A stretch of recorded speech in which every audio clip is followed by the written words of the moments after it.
Mushihimesama, or Mushi, as I'm going to refer to it from here on out, just for simplicity's sake, has finally arrived on the PC. And to a much greater audience, I might add, because it's the first time the game is available to the worldwide market with tactile controls. Yes, that's right, the other version that was released worldwide was an iOS port, and well, as you can imagine, I don't really see how you could play this game with touch controls. And yes, I know there are peripherals that you could use, but still, that's not really the way I'd like to play a game like this. So let's talk about some history before we jump into the game itself. The original version of Mushi was released in Japanese arcades way back in 2004. Can you believe that was 11 years ago now? It's incredible how time flies, and on this channel I say that quite frequently. It was then ported to the PlayStation 2 in 2005 and finally the Xbox 360 in 2012. And I always found it very bizarre how the Xbox 360 became such a crazy successful platform for shooters in Japan when the platform itself wasn't popular whatsoever. Very, very bizarre. Anyways, that was actually very good news for shooter fans outside Japan, as many shooters released on the 360 were region free, meaning you could just import the game and pretty much you were good to go. Now, this, from what I've read, was not one of them.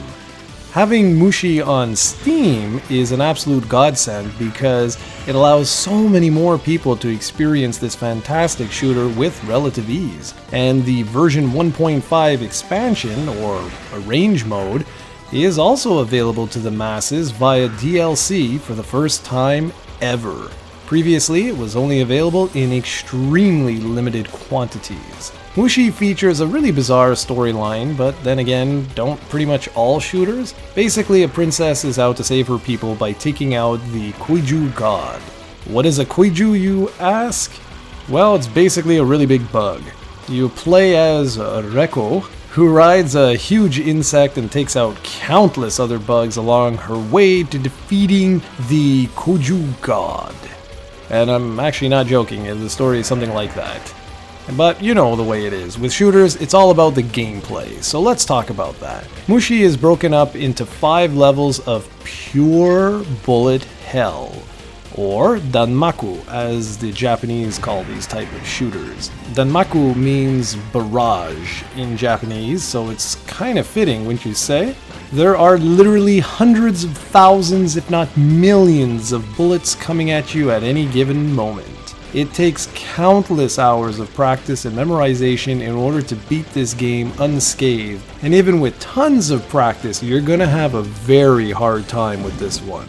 Now thankfully, this version is based on the Japanese-only Xbox 360 version, meaning you do have some options to help you out.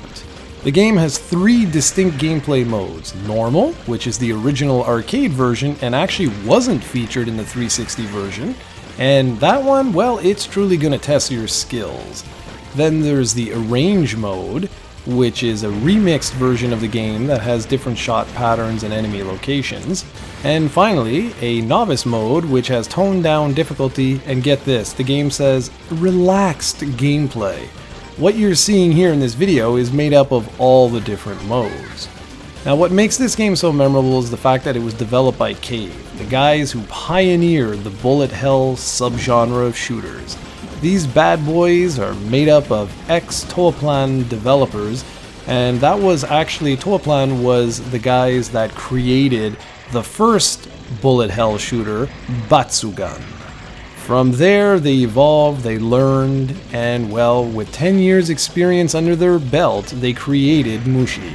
Believe me, it shows. The quality offered here is second to none.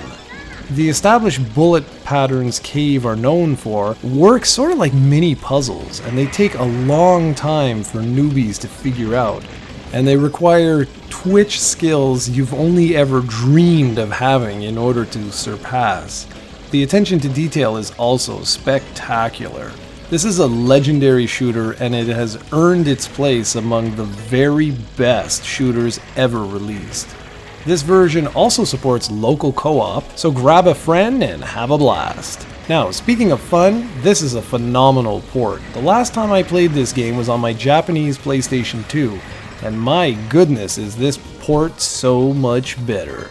Listen to this. The game supports 4x3, 16x9, full screen mode, and vertical monitor mode.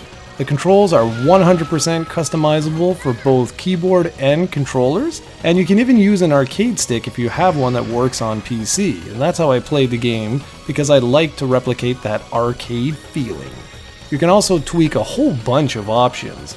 You can play each mode in either Original, Maniac, or Ultra, and good luck if you play in either Maniac or Ultra, as they will truly change the way you play the game. Because even the most basic enemy will fill the screen with bullets. Playing on Novice and Original allows you to learn the basics before you start to increase the difficulty. You can also adjust the total number of ships you have and how many points until you earn an extra life. However, be warned, doing this will remove the ability to earn achievements. About the only complaint I really have with the game is that there's only one main playable character, but just 3 different versions of her, which alter which shot she has available, like a spread shot, laser, etc. Now, the core gameplay is really simple. You have a bomb, you have the ability to shoot rapid fire, which slows your ship down, which is exactly what you want when the screen is just littered with bullets so that you can slowly move in and out, and then just a regular shot. The regular shot, instead of concentrating all the firepower directly in front of you, it sort of spreads out your satellites or options or whatever you want to call them. So it's a weaker attack, but it gives you full speed. Currently, the game is 25% off for the first week of its availability, and it was released on November 5th, so get moving because it sells for $20 normally. And there is a bundle which includes the game version 1.5, which is just another arrange mode with remixed music, and the original soundtrack for $25, or you can buy that DLC for $5 separately. But again, it's on sale for 25% off right now, so be sure to go and grab it before it's gone. Now, before closing out, I just wanted to add that I know shooters aren't for everyone. However, a quality product like this doesn't come along every single day. If this is how Cave plans on treating all their future Steam releases, I say, sign me up. Whether you're a hardcore shooter fan or a newbie, this game can ease you into the genre and then kick your ass a few days later. It comes extremely highly recommended.